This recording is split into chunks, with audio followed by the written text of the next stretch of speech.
존경하는 우리 한국교회 목사님들에게 먼저 제가 중심으로 사과의 말씀을 드리겠습니다.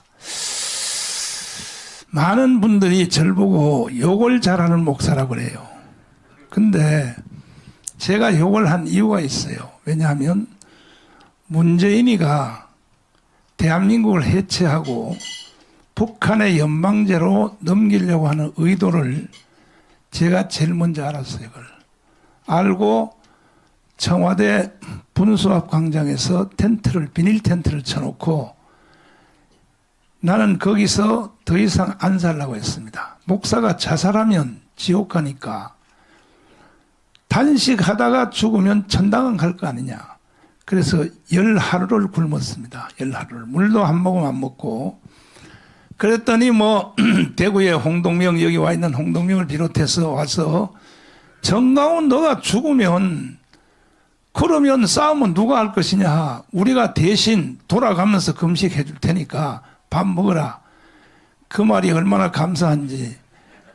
그래서 내가 밥을 먹었는데 그 후로 이제 계속 문재인하고 대립하고 싸우다가 제가 3번 감옥을 가게 되었습니다. 3번 감옥을 가게 됐는데 이 문재인은요 간첩 짓을 하는 사람이 아닙니다. 본체가 간첩입니다. 본체가.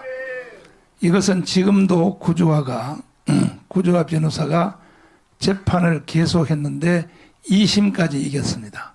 문재인은 간첩입니다. 완전히 간첩입니다. 이 도보다리에서 USB를 넘긴 거 한번 보세요. 영상 한번 보십시오. 자, 세계에 이런 정상회담이 있습니까? 배석자 없이. 그것도 바깥에서 남들이 못 듣게 하려고 바깥에 나가서 둘이 소곤소곤. 요때 USB를 넘겼어요. 그래서 내가 76개 혐의로 체포가 되어서 재판을 받게 되었는데 첫 번째 재판이 그겁니다. 왜 현역 대통령을 간첩이라고 했습니까? 내가 강화문에서 계속 질렀거든요. 문재인 이 간첩 새끼야. 예? 계속 질렀거든요. 첫 번째 재판 제목이 왜 현역 대통령을 간첩이라고 했느냐. 이 재판부가 나한테 물었어요. 그래서 내가 이렇게 대답했습니다. 문재인이가 서울시청에 가서 지금도 영상이 있습니다. 정광훈을 재구속시켜 법정 최고형을 때려라. 아니 대통령이 일개 국민을 딱 찍어서 형량을 정하고 법정 구속을 시켜라. 대통령 아니라 할아버지도 그런 말 하면 돼요? 여기도 보니까 좌파가 많은 것 같아. 그런 말 하면 돼요? 그래서 내가 그랬습니다. 재판부한테. 문재인이가 재구속시켜 정광훈을 법정 최고형을 때려라 했으니 법정 최고형은 사형이니까 뭔 재판을 이렇게 오래 할 필요가 없다. 바로 오늘 나를 사형 선고로 바로 재판에서 결정을 하라. 내가 이렇게 주장을 했어요. 그랬더니 판사들이 웃더라고요. 웃어. 그래서 내가 설명하기를 이 USB 넘긴 사건을 설명했습니다. 어떻게 배석자도 없이 이렇게 USB를 넘겼어요. 그래서 지금 이것을 구조화 변호사가 계속 소송을 진행해서 2심까지 우리가 이겼습니다.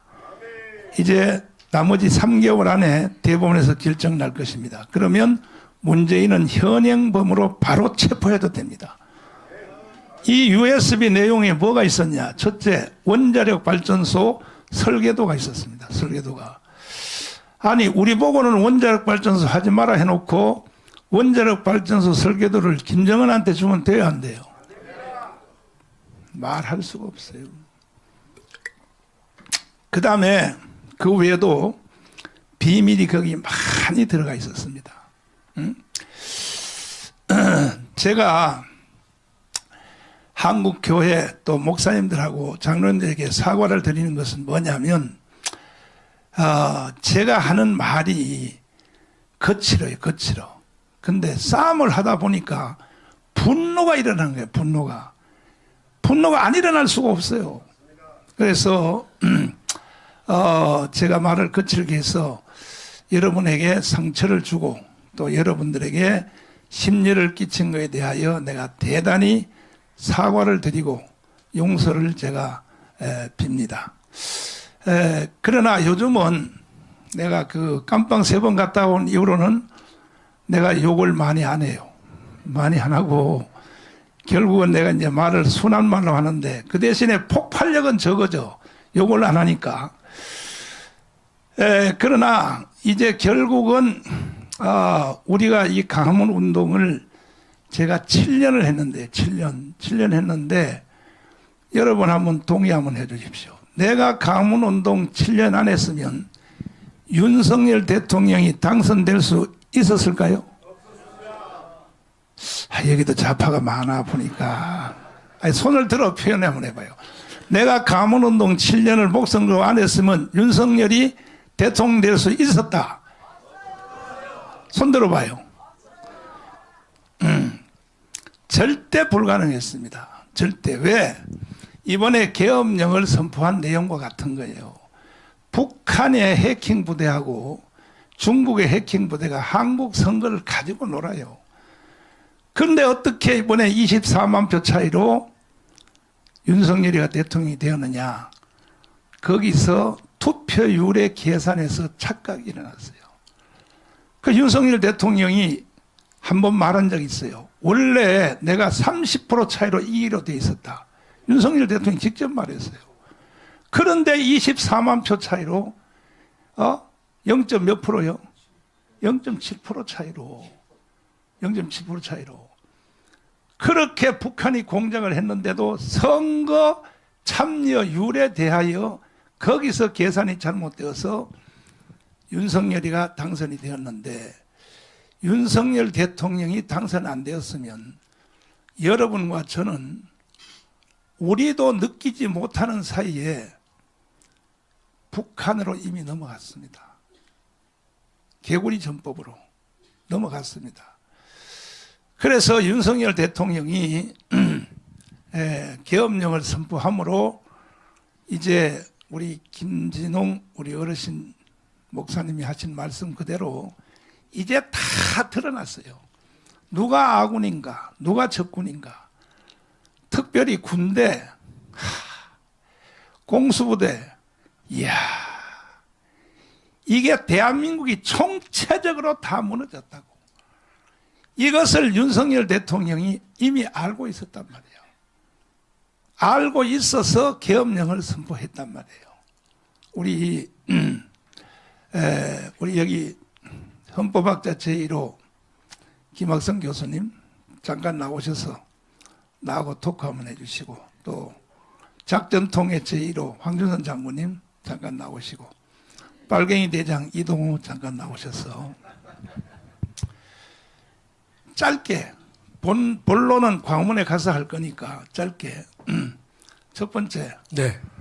윤석열 대통령이 계엄령 한 것이 헌법의 위반이요 정상이에요. 헌법 77조에 근거해서 네. 이루어진 합헌적인 계엄 선포가 되는 것이고요. 내란의 소지는 전혀 존재하지 않습니다. 최고의 헌법학자들을 모시고 2번이나 롯데호텔에서 포럼을 하셨죠. 네, 학술대회를 2번 열었습니다, 목사님. 했죠. 네. 거기서 나온 모든 헌법학자들의 중론이 계엄령은 합법이라고 나왔어요. 그 첫 번째 학술대회 제목은요. 네. 비상계엄은 내란인가. 그 주제를 가지고 다뤘는데요. 헌법학자들은 다 일관해서 내란의 소지가 전혀 없다. 우리나라 예전에 대법원 판례에 근거해서 논증을 했고요. 두 번째 학술대회는 헌법재판, 국민 저항권 가져오나 그것도 정말로 의미 있는 학술대회였습니다. 지금의 헌법재판소의 태도를 본다면 국민 저항은 불가피하지 않을까. 아마 오늘도 이렇게 목사님들이 모여있어서 나라를 위한 기도회를 하시게 된 것도 지금 대한민국이 쓰러져 가고 있기 때문에 이러한 기도회를 주최하신 것이 아닌가 생각을 합니다. 네. 자, 그 다음에 황교안 장관님. 본론은 이제 저기 광화문 광장에서 해야 되니까. 지금 USB 넘긴 내용 중에 우리 황교안 장관님은 별 3개죠. 한미연합사 출신이죠. 네. 작전통의 제1호라고 내가 그렇게 별명을 지었는데. 1호는 아닙니다. 1호는 아니에요. 그런데 그 연합사에 계실 때 만든 북한이 남침을 하면 우리가 다시 반격해서 평양을 점령한다. 작전 계획 그게 몇 번이에요? 작게 5027입니다. 5027. 예. 이것은 아직도 재판의 대법원이 안 끝났기 때문에 이제 대법원 한 번 남았습니다. 작전 계획을 문재인이가 만약에 넘겼다면 그건 뭐 국가 반역이죠. 반역이요? 예. 그 작게 5027은 제가 연합사에 있으면서 사실 만들었고 네. 전역한 지 오래됐기 때문에 직접 확인은 못했지만은 그런 이야기들이 많습니다. 네. 많고 지금은 조금 바뀌었습니다. 예. 5027이 5015로 바뀌었습니다. 네. 그것도 저는 그것과 관계가 있다고 봅니다. 그래서 이런 것들은 여러분 이번에 우리 저 김진홍 목사님께서도 말씀하셨지만은 저는 이번 12.3 겸 사태 이후에 일어난 상황에서 가장 중요한 것은 45년 동안 국가반역죄 또는 국가보안법 외에 모든 법치가 제대로 잘 안 됐기 때문에 이런 일이 있었고 이번 일로 통해서 피하 구분이 확실해졌다. 저는 그걸 가장 큰 의미로 봅니다. 저도. 공수부대 후배들에 대해서 어떻게 생각하십니까? 여러분 저는 정말 이번 12월 3일 이전까지는 그래도 우리 군만은 무너지지 않고 있을 것이라고 철석같이 믿었습니다. 그런데 이번에 보고 정말 저는 내가 군 출신이라는 게 부끄럽고 육사 출신이라는 것이 부끄러웠습니다. 왜 그러냐? 여러분 자유민주주의 국가에서 대통령은 국민이 선출한 대통령은 국군의 통수권자인데 통수권자인 대통령의 명령을 거부하거나 불복하는 것은 있을 수 없는 일입니다. 그런 군대 필요 없습니다. 예. 그런데 거부했습니다. 저는 국방차관을 비롯해서 이번에 관련된 이놈들은 완전히 군법으로 다스려야 된다고 봅니다. 예. 그리고 군은 상명하복입니다. 예? 명령에 불복하는 군대는 있을 수 없고 사생활이 뚜렷해야 됩니다. 군인이었던 전역이었던 간에 나라가 요구하면은 목숨을 내놓아야 되는 게 우리 군인입니다. 이런 면에서 보면은 지금 저는 국방차관을 비롯해서 이번에 계엄에 관련된 모든 장군들 대령까지 전부 군법회의로 다스려야 된다고 저는 계속 강조하고 있습니다. 자, 마지막으로 결국은요 교회거든요. 교회. 네. 한국교회 30만 목회자 25만 장로님들에게 마지막 말씀 한마디 해주십시오. 제가 요즘 기도하는 중에 가장 묵상을 많이 하는 것이 역대하 32장입니다. 여러분 잘 아시겠다시피 아수르 왕 사냐립이 유다를 공격하려고 할 때, 침공하려고 할 때 히스기야가 7절, 8절에서 이렇게 얘기했습니다. 유다 민족들에게 얘기했습니다. 너희는 마음을 강하게 하고 담대히 하고 아수르 왕과 그를 따르는 무리를 인하여 놀라지 말고 두려워 말라. 우리와 함께 하시는 이는 저들과 함께 하는 이보다 크시니 저들과 함께 하는 이는 육신의 팔이요 우리와 함께 하시는 이는 여호와 하나님이시라. 여호와 하나님 그가 우리를 위해 싸우시고 우리를 대신해서 싸우시리라 하겠습니다. 저는 지금 이 상황을 우리 모든 국민들 중에 이거 국가 위기가 왔구나, 큰일 났구나, 이렇게 생각 못하는 분은 국민 자격이 없다고 생각합니다. 그리고 이 싸움을 여러분 영적 전투라고 생각하지 않는 우리 크리스찬들은 신앙이 엉터리라고 봅니다. 저는 평생 역사에 관심이 많았습니다. 그리고 전역에서는 대학교와 대학원에서 역사를 가르쳤습니다. 여러분, 베트남이 패망한 게 불과 얼마 전입니다. 75년도에 패망했습니다.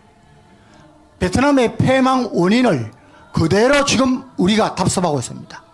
여러분, 주월 공사를 지냈던 이대용 장군이, 여러분, 그는 베트남이 패망하는데 우리 교포를 살리기 위해서 한미를 더 구출하기 위해서 거 있다가 포로가 됐습니다.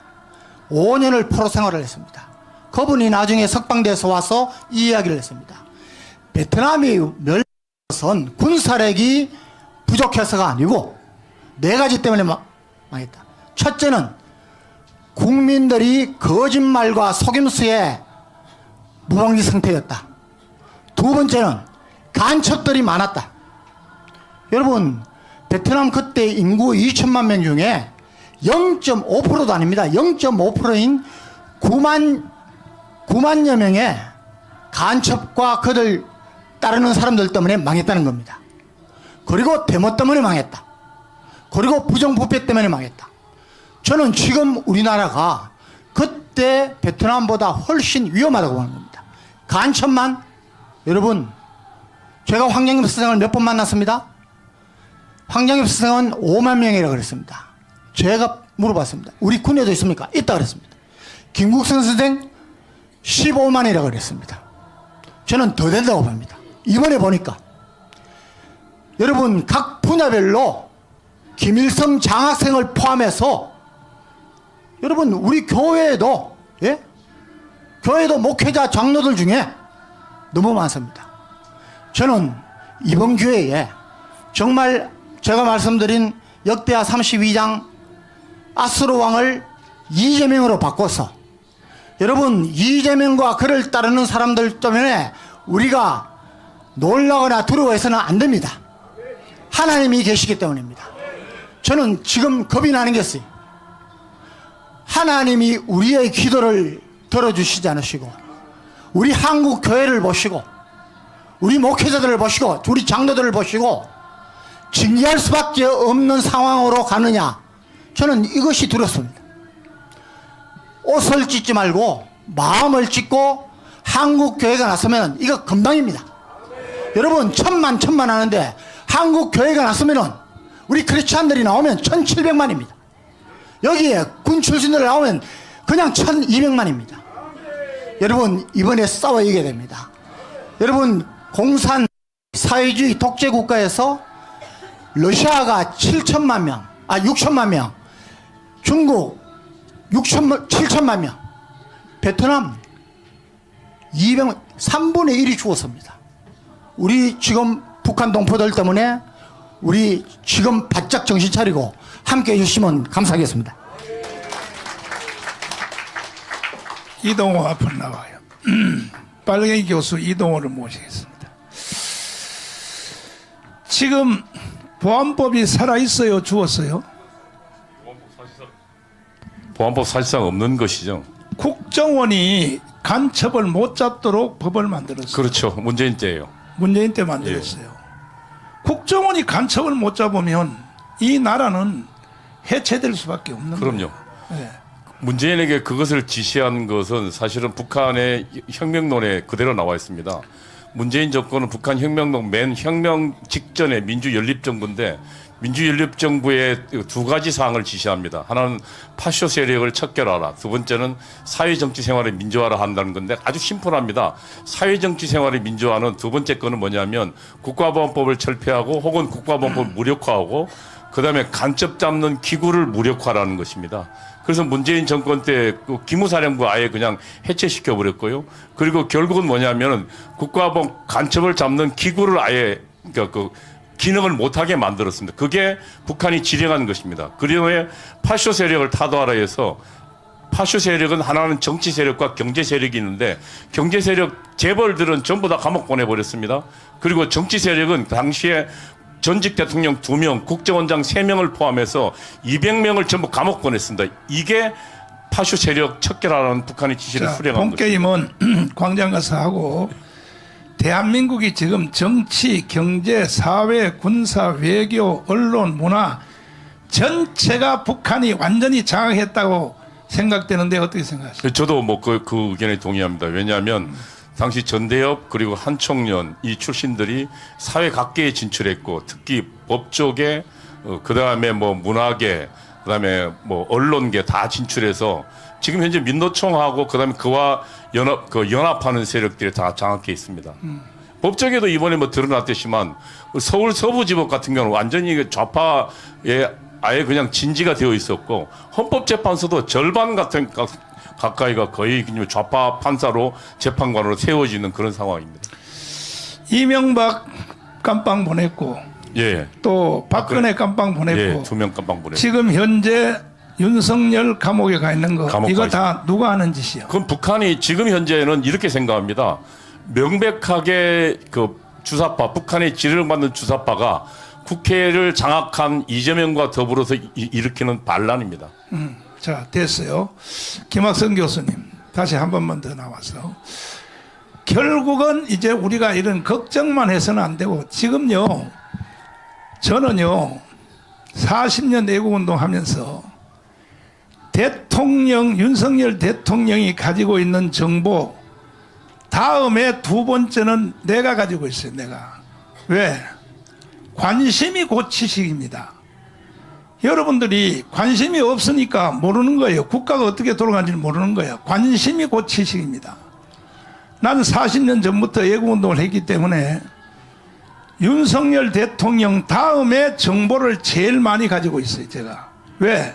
관심이 있으니까. 그러면 해결책이 딱 하나밖에 없습니다. 지금 딱 해결책이 하나밖에 없는데 뭐냐? 헌법이 보장한 국민 저항권입니다.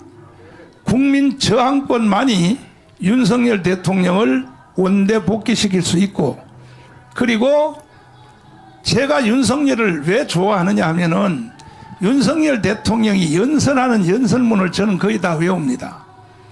연설하는 걸 보면은 광화문에서 우리가 하는 연설하고 똑같아. 그래서 내가 하루는 사회수 불러서 그랬어요. 원고료 나한테 내라고. 왜 윤석열 대통령이 날 따라 연설하냐 이거야. 나는 윤석열 대통령을 만난 적도 없고 통화한 적도 없어요. 그러나 사회수석이 내 담당이니까, 시민단체 담당이니까 사회수석 불러가지고 계속 내가 물어봐요. 대통령이 지금 뭔 생각하고 있느냐. 그럼 사회수석은 자기 책임을 위해서 나한테 설명을 다 해줬어요. 그래서 결론적으로는 지금 우리가 걱정스러운 얘기를 많이 해봤자 아무 소용이 없고 해결책은 딱 하나밖에 없습니다. 국민 저항권입니다. 자, 국민 저항권에 대해서 설명 한번 해주세요. 예, 국민 저항이라고 하는 것은 헌법의 근거가 있어야만 발동하는 것은 아니고요. 모든 인간에게 주어진 하늘이 준 권리다 이렇게 보는 것인데 핵심은 이겁니다. 국가 불법에 대해서는 누구든지 어디서든지 언제든지 저항할 수 있는 것이 바로 저항권의 본질이 되는 것인데 지금 대한민국의 현실을 보면 입법부 독재는 이미 여러분 다 경험하셨을 테고 국정이 다 마비가 된 상황인데 사법부마저 정신을 차리지 못하고 있고 헌법재판소가 최후의 헌법 수호기관이 되어야 되는데 최후의 헌법 침해자로 전락하고 있는 것이 우리 눈에 훤히 들여다 보이는 것입니다. 2월 3일 날 40여에 대해서 위헌 심사를 하게 되는데 분명히 위헌 선언이 될 수밖에 없는데요. 40여에 대해서 이 대통령 측에서 변론 재개를 요구했거든요. 40여기가 여야가 합의하에 임명된 것이냐 아니냐 그 변론을 요구했는데 헌재는 이런저에 잘라버렸습니다. 그래놓고 바로 어저께 그 여야 합의에 관련된 사유서를 서면으로 내라고 하면서 어제 요구하고 어제까지 내라고 했습니다. 이게 재판입니까? 전 도저히 재판이라 볼 수가 없는 상황이 된 것이죠. 따라서 우리 국민들이 헌법재판소를 우리법재판소로 부르는 것이고 헌법재판소를 위헌재판소다 이렇게 국민들 사이에 회자가 되고 있단 말이죠. 더 이상 이제는 국가의 불의를 눈으로만 볼 수 없는 상황이 된 것입니다. 그렇다면 국민이 모여서 저항할 수밖에 없는 것이고 저항은 새로운 시대를 연다는 의미가 아니라 파괴된 헌정 질서를 회복하기 위해서 국민들에게 부여된 최후의 헌법 수호 비상수단이 되는 것인데 여러분 오늘 많은 목사님들이 모여서 이 긴급 기도회를 가지신 이유도 뭡니까? 국민 저항의 일종이 되는 것이죠. 이런 것들이 기초가 돼서 대한민국 교회가 일어나야 되는 것이고 목회자가 깨어야 되는 것이고 국민들이 일어나서 정말 불법이 판을 치고 있는 이 대한민국은 마지막 수단이 뭐냐? 우리는 군대를 동원할 힘도 없고 창을 열 수도 없고 총을 열 수도 없습니다. 우리에게 무기는 단 하나인 것인데 기도가 있는 것이고 성경적으로는 기도인 것이고 세상적으로는 저항밖에 없는 것이다. 지금이야말로 대한민국 국민 모두가 이 무너진 헌정을 회복하기 위해서 하나가 돼야 될 것이고 저항해야 될 것이다. 이렇게 믿습니다. 자, 헌법학자한테 네. 제가 한두 가지 가르쳐 주려고 해요. 네네. 헌법 우리나라 1조 1항이 뭔지 알아요? 대한민국은 민주공화국이라고 된 것 같은데 목사님? 빨리 띄워 얘들아. 빨리 띄워. 잘 알고 계시네요. 그 다음에 제2항이 뭡니까? 대한민국의 주권은 국민에게 있고 모든 권력은 국민으로부터 나온다. 그럼 대한민국의 주인이 누구예요? 당연히 국민이죠, 목사님. 국민이죠. 네네. 이것을 근거하여 우리는 국민 저항권을 행사하겠다는 거 아닙니까? 네네. 이것이 실제로 집행된 게 4.19 때 집행됐었죠. 그렇습니다. 4.19 때. 네네. 4.19 때 4.19 혁명이 딱 일어나니까 이승만 대통령도 하야하고 네.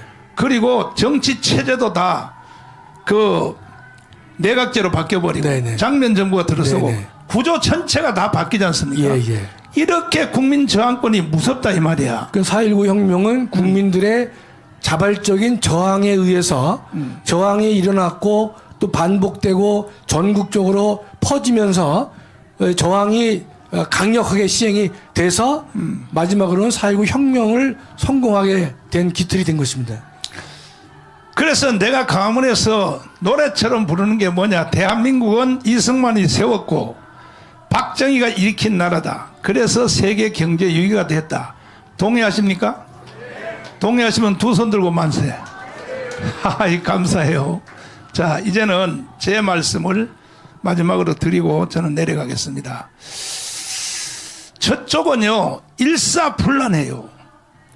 우리 우파들은요 90%가 뜻이 같고 5%만 달라도 전부 다 각자 행동해요.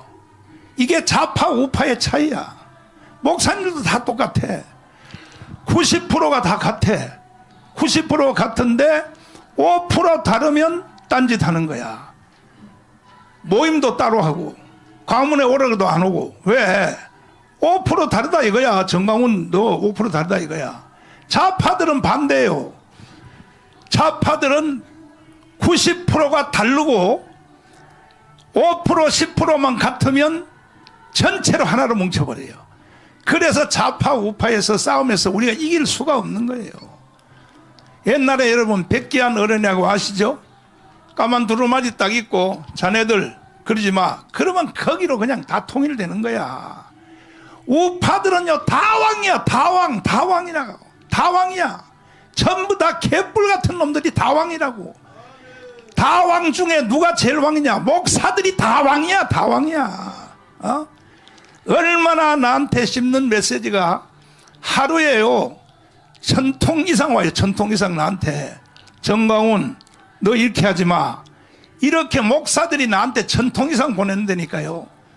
내가요 강원 운동을 사표 내고 싶은 마음이 이 속에서부터. 그러면 너가 한번 해봐. 너 한번 해보란 말이야. 강화문에서. 그러니까 나라가 북한으로 넘어간지도 모르고 이 목사님들이 그것도 평신도가 아니에요. 목사님들이. 그러나 희망이 하나 생겼어요. 뭐냐? 2030 애들이 알아들었어요. 한 분도 아멘 안 하시네. 2030 애들이 여기 있는 목사님보다 더 나아요.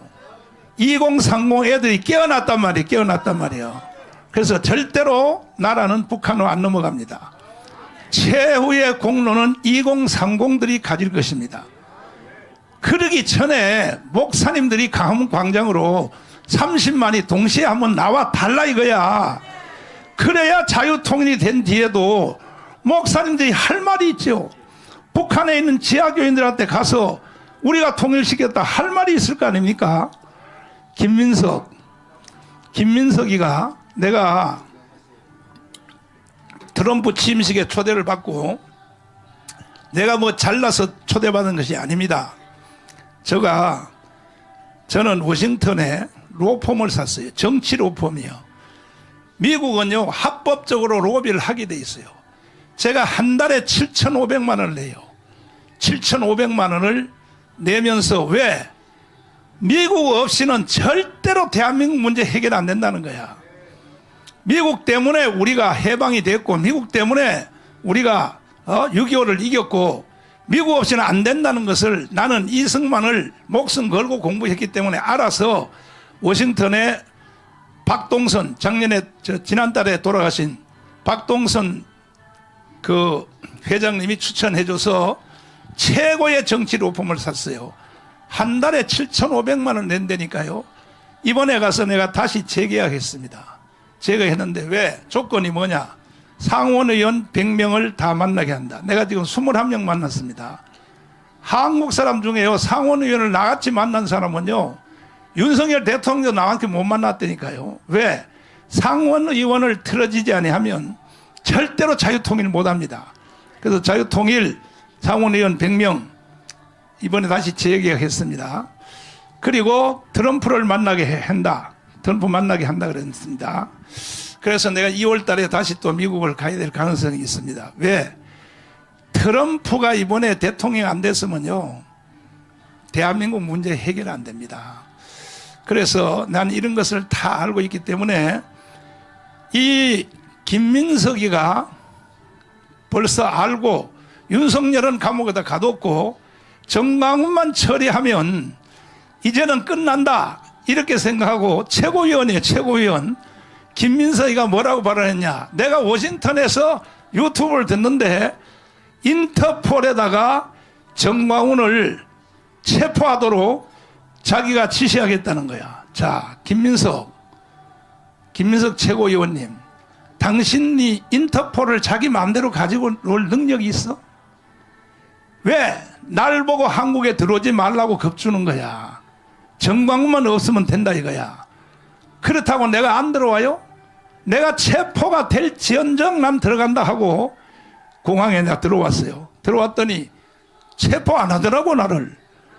근데 이 김민석 이놈이 완전히 공갈친 거야. 자, 한번 들어봐 주세요. 특별히 전광훈 집회의 책임을 엄정히 짚을 때가 되었습니다. 탄핵 반대 집회에 동원 알바비 지급을 공언하고 공수처 인근 분신 사건 후에는 효과 있는 죽음의 기회를 주겠다고 망언했고 서울구치소에서 윤석열을 강제로 데리고 나와야 한다고 선동하고 서부지법 앞으로 모이자고 주도했습니다. 무엇보다 헌법을 부정하고 폭력을 조장하는 국민 저항권이라는 해괴한 개념을 내세운 것은 국가 세력 척결을 내란의 명분으로 삼았던 윤석열과 똑같은 가짜 자유민주주의 패션올리입니다. 자유민주주의를 파괴하고 폭력을 조장하는 전광훈식 극단주의가 민주헌정의 새로운 최대 위협 요인입니다. 자, 윤석열은 감옥에 가뒀고 이놈이 이렇게 포를 쏘니까 기장층 목사들이 나를 고발을 했어요. 기장층 목사들이. 그 다음에 여러분 언론들을 한번 보세요. 기가 막히는 거야. 정광훈 수사 빨리 촉구하라. 이거는 연합뉴스고 뭐 MBC고 YTN이고 계속 나오는 거야. 자막뉴스로 정광훈 구속 빨리 진행하라. 쟤들은 저렇게 짜고 하는 거예요. 짜고. 우파들은요 콩가루 집안이에요. 콩가루 집안. 그래서 그나마 그래도 다행히 2030들이 깨어났고 반드시 우리는 윤석열 대통령을 찾아와야 됩니다. 동의하십니까? 윤석열 대통령은요, 감옥에 가 있지만 가장 세상 말로 재수가 좋은 대통령이 될 수가 있어요. 왜냐하면은 북한이 스스로 무너질 가능성이 있어요. 그러면 윤석열 대통령은요, 통일 대통령도 할 수 있어요. 왜? 장마당 때문에. 장마당 알아요? 북한의 노동당보다 더 무서운 게 장마당이라고. 그 나중에 제가 유튜브로 설명을 해드릴 테니까.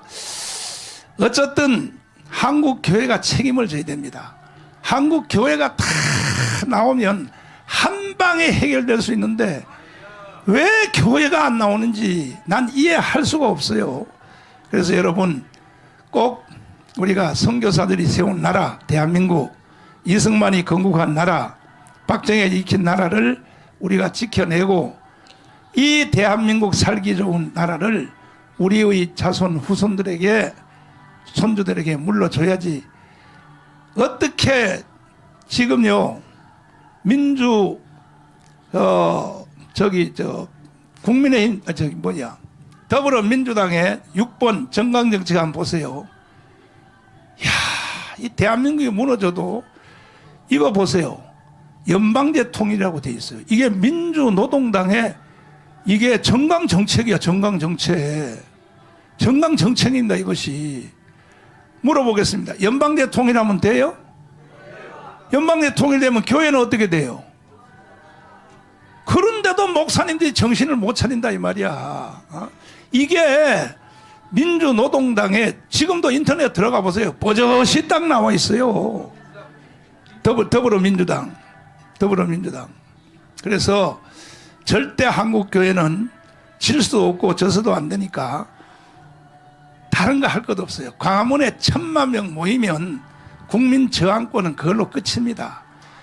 반드시 우리가 승리합시다. 감사합니다.